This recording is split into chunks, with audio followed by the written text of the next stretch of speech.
13-14 तासांच्या प्रवासानंतर ते दोघे मुंबईमध्ये पोहोचले. समर्थ त्यांना घ्यायला आला होता. आदित्य दिसताच समर्थने पुढे होत मिठी मारून त्याचं स्वागत केलं. Welcome back boss. Welcome ma'am. समर्थच्या स्वागतावर तन्वीने त्याला हसून रिप्लाय दिला. आदित्यने फक्त मान होकारार्थी हलवली. बॉस, कशी झाली ट्रिप? तन्वी थोडं पुढे गेल्यावर आदित्यला चिडवण्यासाठी समर्थने विचारलं. तुला काय इतका इंटरेस्ट? यायचं होतंस? आदित्यने एका क्षणासाठी त्याच्यावर नजर रोखत विचारलं. तिकडेही मी यायला हवं होतं का? समर्थ मात्र अजूनही त्याला चिडवण्याचा प्रयत्न करत होता. मी जास्त दिवस सुट्टीवर होतो का? आदित्यने थोडं रागात विचारलं. तसं समर्थने नकारार्थी मान हलवली आणि आदित्यच्या मागे गप्प चालू लागला. समर्थसोबत आलेल्या ड्रायव्हरने लगेच सामान गाडीत नेऊन ठेवलं. आदित्य, समर्थ मागून येत होते. त्यांच्या थोडं पुढे तन्वी होती. एअरपोर्टच्या बाहेर येताच तन्वीने दोन्ही हात पसरून मोकळा श्वास घेतला आणि ती काय करते बघण्यासाठी आदित्य आणि समर्थ तिकडेच थांबले. आय लव्ह यू, आमची Mumbai. I missed you so much. Tanvi थोडं मोठ्या आवाजात बोलली. तसं आजूबाजूला असलेले लोक तिच्याकडे बघून थोडं हसतच पुढे जात होते. बॉस. समर्थने गालात थोडंसं हसत आदित्यकडे बघितलं. जणू काही तिकडे तुम्ही कसं हँडल केलं हे तो विचारत होता. आदित्यने नकारार्थी मान हलवत एक उसासा सोडत पुढे चालू लागला. इथेच थांबणार आहेस की घरी यायचं आहे? तन्वीजवळ जात आदित्यने विचारलं. तन्वी मान डोलवत आदित्यच्या मागे गाडीत बसली.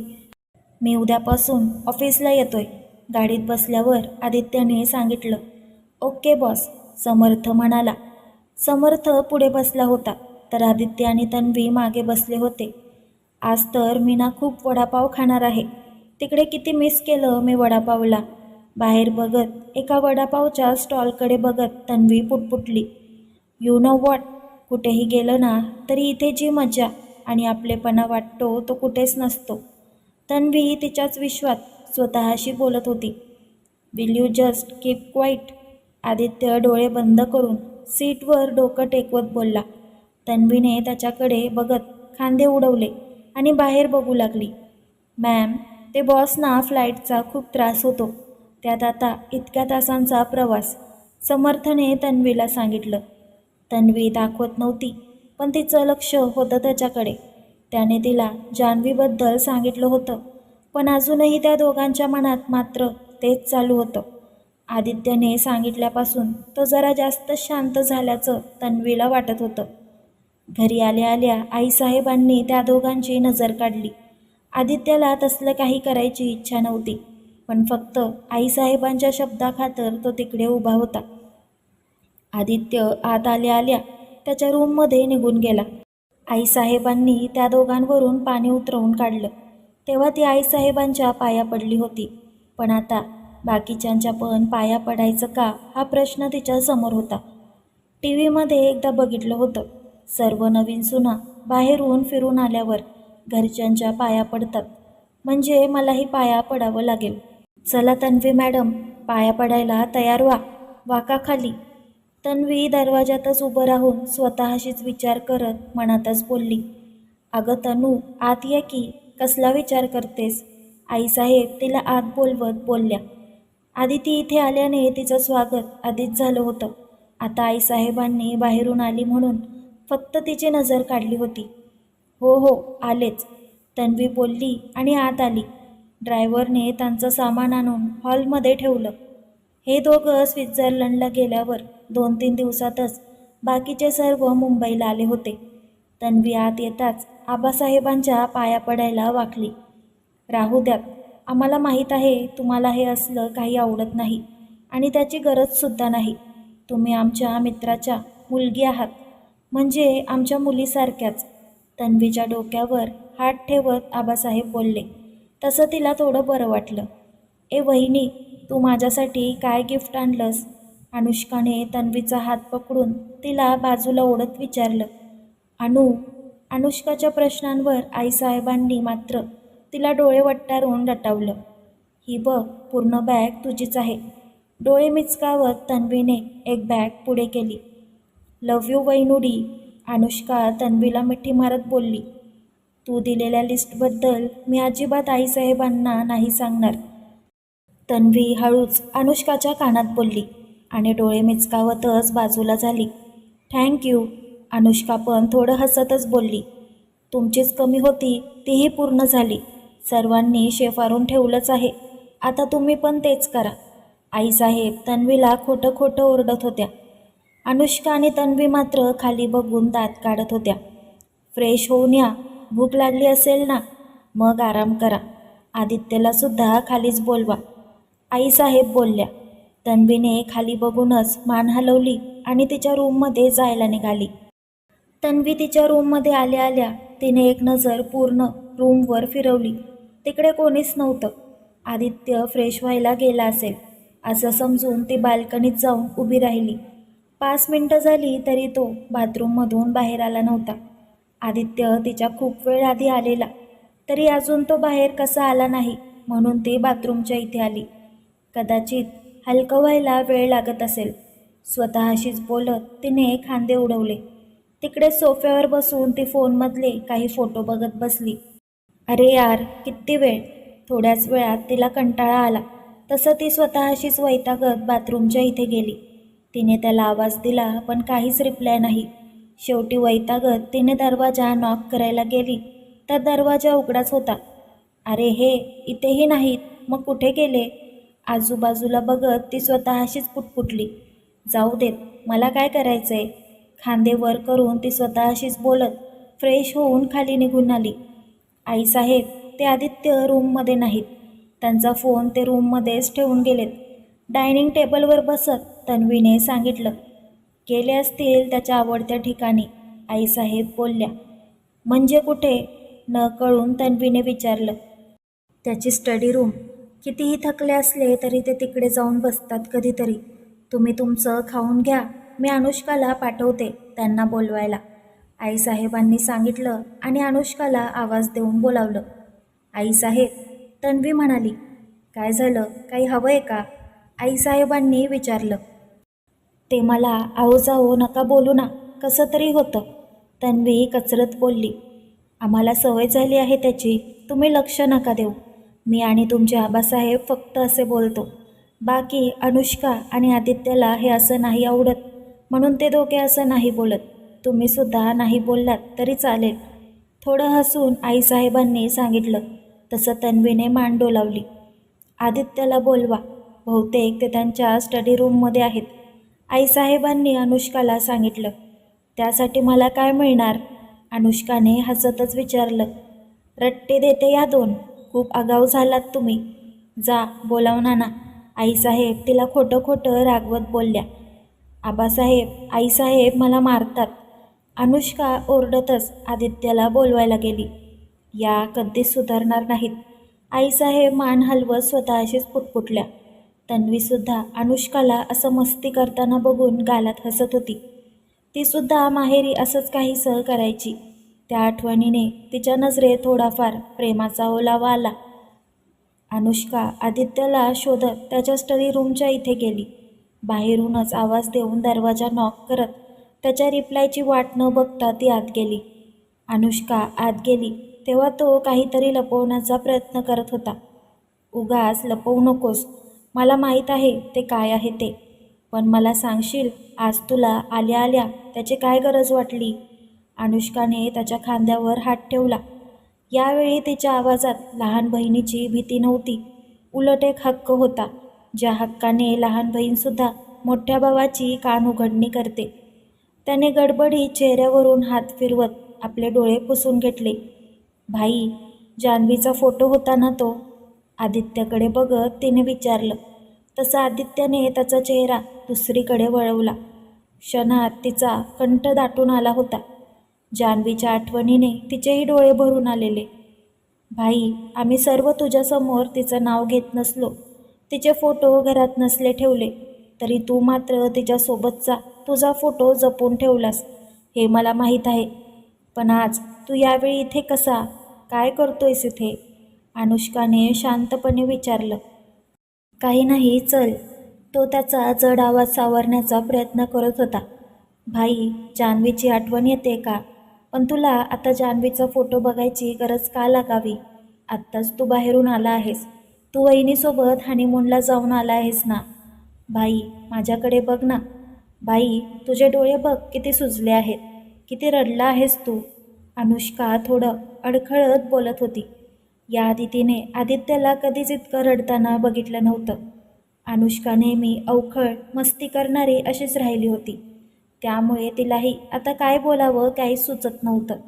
तिच्या भाईला तसं बघून आपसुकच तिचेही डोळे पाणावले. भाई, तू असं नको ना रडूस. तू ना कितीही रागाव चालेल, पण तुला असं बघून ना मलाही रडू येतंय. स्वतःचे डोळे पुसत अनुष्का बोलली. आदित्यने तिला आपल्या मिठीत घेतलं. वेडी, असं रडतात का? तिच्या पाठीवर थोपटत स्वतःला सावरत तो बोलला. भाई, तुला आज अशी जान्हवीची आठवण का आली? म्हणजे मला माहीत आहे तू अजूनही रोज तिच्या फोटोला समोर ठेवून थोडं तरी बोलतोस, पण आज तेही आत्ता हे अपेक्षित नव्हतं. ती हळूच बोलली. तसं आदित्यने तिला बाजूला करत तिच्यावर नजर रोखली. त्याच्या बघण्याने मात्र तिने जीभ हळूच चावली. एकदा बघितलं होतं म्हणून रोज पाळत ठेवली. आम्हाला तिच्याबद्दल काहीच बोलू देत नाहीस आणि तू मात्र तिच्या फोटोला समोर ठेवत रोज बोलत असतोस. अनुष्काने मात्र सराईतपणे त्याच्यावर चूक ढकलत बाजूला होण्याचा प्रयत्न केला. भाई, तनुवहिनी खूप चांगली आहे रे, अनु बोलली. चल, तू अजून तितकी मोठी नाही झालीस. तू इथे आता का आलीस? तनुवहिनीला तू दिसला नाहीस म्हणून त्या खाली गेल्या. म्हणून तुला बोलवायला आईसाहेबांनी सांगितलं. तू सुद्धा फ्रेश होऊन ये खाली, मग आराम कर. तिनेही तो विषय जास्त न वाढवत विषय बदलला. खरं तर त्याच्या स्टडी रूममध्ये जाण्याची परमिशन कोणालाच नव्हती. ती रूम तो नेहमी लॉक करूनच ठेवायचा. तो असतानाही तिकडे तो कोणालाच येऊ देत नव्हता. पण अनुष्का अशी होती की ती त्याचे कुठलेच नियम मानायची नाही. खास करून आदित्य एखादी गोष्ट करू नको बोलला की ती गोष्ट करायला तिला खूप जास्त आवडायचं. त्याचं कारणही तसंच होतं. तिची आणि जान्हवीची जोडी, त्या दोघी एकाच वयाच्या होत्या म्हणून त्यांची गट्टी चांगलीच जमायची. आदित्यला त्रास देण्यासाठी जान्हवीला जितकी मजा यायची तितकीच अनुष्काला यायची. जान्हवीच्या जाण्याने अनुष्कासुद्धा कोलमडली होती, पण तिने स्वतःला सावरलं होतं. आदित्यला त्रास देऊन ती त्याचा मूड फ्रेश करण्याचा प्रयत्न नेहमी करायची, पण ती त्याला नॉर्मल करू शकली नव्हती याची खंत तिला नेहमी असायची. म्हणूनच आदित्य घरात असला की त्याच्यावर ती बारीक लक्ष ठेवून असायची. याबद्दल घरात सर्वांनाच माहीत होतं, अगदी आदित्यलासुद्धा माहीत होतं. पण ती स्टडी रूमपर्यंत आली असेल हे त्याला माहीत नव्हतं. तो तिकडे गेला की त्याचं लक्ष कधीच आजूबाजूला नसायचं. तो फक्त त्याच्याच विचारात असायचा. खास करून तो जेव्हा जान्हवीच्या फोटोशी बोलायचा तेव्हा त्याला कधीच आजूबाजूचं भानसुद्धा नसायचं. कदाचित म्हणूनच त्याने इतक्या वर्षात कधीच कुठल्या मुलीकडे बघितलं नव्हतं. तिला विसरण्यासाठी तो लंडनला गेला, पण तिकडेही ती त्याच्यासोबत होतीच. ती गेल्यानंतर तिच्या जाण्याचा दोष त्याने सर्वांना दिला. ही बोंधुगिरी केली म्हणून त्याचा सर्वांवर राग होता, खास करून मामांवर. ती गेल्यानंतर तो बाकी सर्वांशी कामापुरतं तरी बोलत होता, पण मामांसोबत आणि मामीसोबत तो एक शब्दही बोलला नव्हता की कधी त्यांच्यासमोर गेला नव्हता. मी माझ्या रूममध्ये आहे, जे काही असेल ते रूममध्येच पाठव, स्टडी रूम लॉक करत आदित्यने सांगितलं.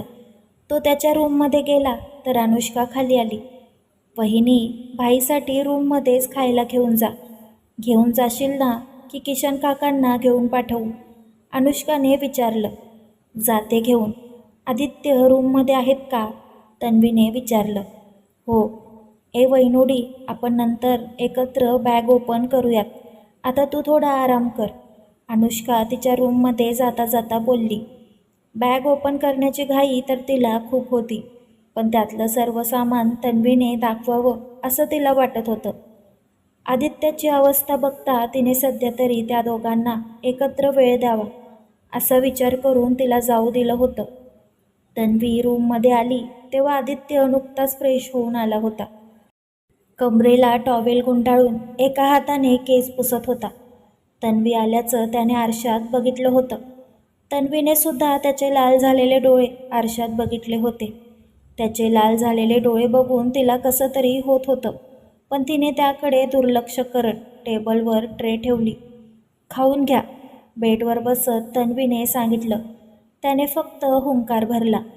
त्याला बघत काहीतरी विचार करत होती ती, आणि अचानक तिला काहीतरी आठवलं. तसं तिच्या चेहऱ्यावर एक मोठी स्माईल आली.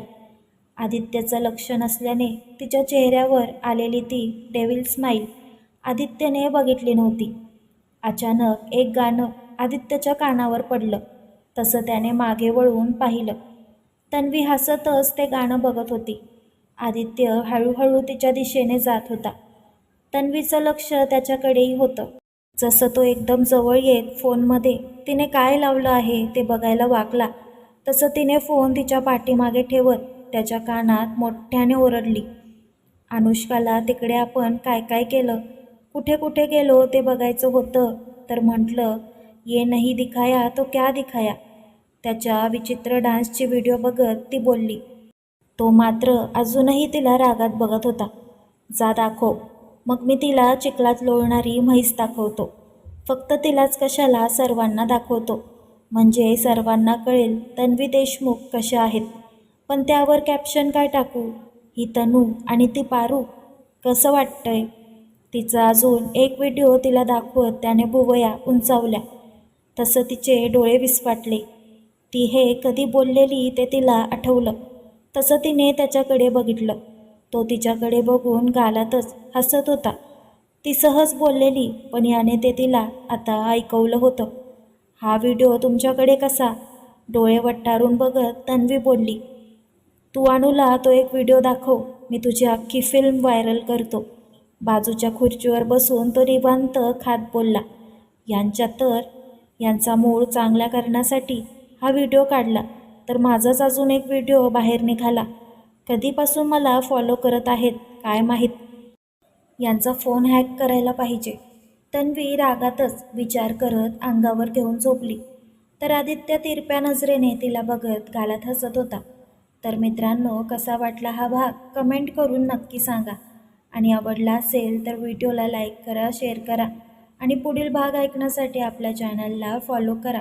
धन्यवाद.